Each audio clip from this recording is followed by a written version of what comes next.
Every year, my family and I head to South Dakota to go pheasant hunting with our family and friends. We have a great opportunity of pheasant hunting on 1,000 acres around Miller, South Dakota, the pheasant hunting capital of the world. We arrive early so we can visit with family and friends to plan our strategy in the fields. Our black labs, Sasha and Lucy, really help make this trip more memorable. Last year was our best hunt yet, and it was the last night of our hunt at this amazing place, and we're about to walk in the last bean field. I raised my gun up and down very quickly to make sure I was ready for this last big hunt. The end of the day was approaching, so my brother and I quickly walked up the ditch and into the bean field. Our two labs were ecstatically sprinting back and forth with their noses to the ground. Their tails were waving, and there was no doubt that there was pheasants in this field. We continued walking briskly, and I remember gripping my gun tightly with anticipation. My mind was sharp, and I was focused on the events to come. A few steps into the field, a pheasant flew up right in front of me. The loud fluttering sound startled me, but I was able to react fast enough, and in one fluid motion, I raised my gun to my shoulder and took the shot.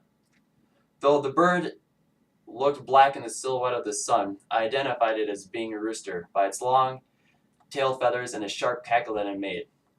I saw my dog Sasha wagging her tail and proudly holding her head high with the rooster in her mouth as she made her way back to me and dropped the rooster right here in my hands. I can remember examining the rooster. Its feathers had the most spectacular array of colors. The top of its head was an emerald green, and around its eyes was a deep red. It had a dark blue neck with a white collar.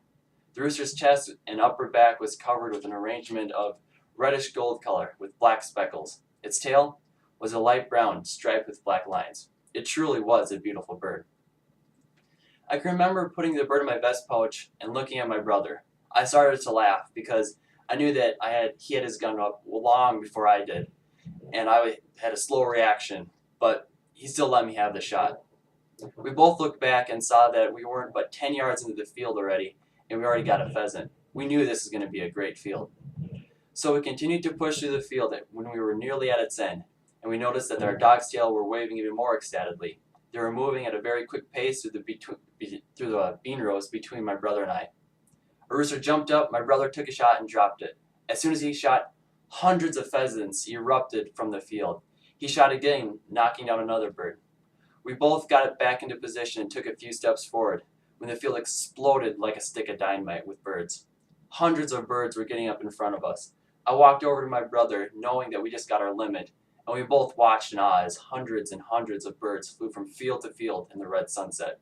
This is what I live for, spending time with my brother and experiencing the best pheasant hunting in the world in the land of South Dakota. I'll dream of this hunt until I return next year when I know my vacation is going to start with a bang.